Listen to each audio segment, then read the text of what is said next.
ayaan aytaysaniga inay igu soo saacideeyaan meel muslim jooga looma dhinta inay walaalahay waxaan rabaa yarkaan igu soo saacideeyaan yaa muslimiin haysataa wiilkan yarkay agoonka ee xanuunsan ee madaxa laga hayo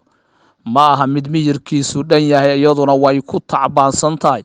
iyaduna dhibaatooyin fara badan ayay ku qabtaa waxayna la daalaadhacaysaa noloshiisa waxay u kicitintay dhulka howdka say u doonato wadaado quraan u saaro iyo weliba dad loo tilmaamay ilaa iyo haatanna maysan helin sababo fara badan oo ugu wacan tahay dhaqaale darri isbitaal waxay ku geysay iyo weliba waxay wadaad ugu geyso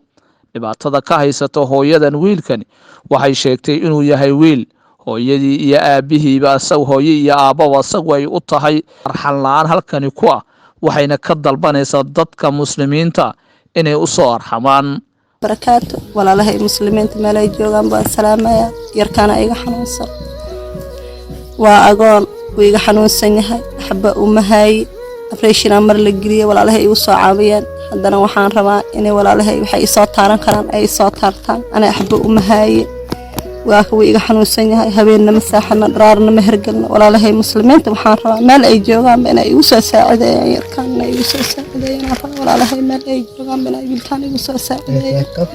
anina shoogaan ku qaaday waa ku xanuunsaday hadduu hadda aabiis nool yahay soombu ilaahay ka dhigi lahay haddana asaga baa iska soo horjeeda waxba uma haayi wax ehelo iyo hortaagan male asagana ehel ma qaba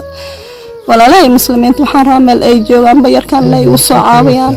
sheegtay in ay marar badan ku fikirtay inay hooyadani u iibiso wiilkeeda keliyaheeda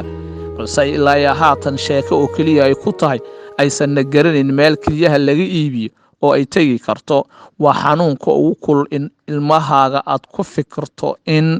aad keliyahaaga ama xubin ka mid a xubnaha jirkaaga aad u bixiso waana haatan culayska haysta hooyadani baadiyahan la joogaa inta meel magaalo ee kuma noolin walaalahay waxaan rabaa jirkayga hataa inaan kelidayda aan u beeciyo hataa waan isku day meel loo maray meel kale aan kala aqaan waay ininka walaalahay oo muslimiin ah yarkaan agoonka igu soo saacideey waxaad isoo taaran kartiin isoo taarto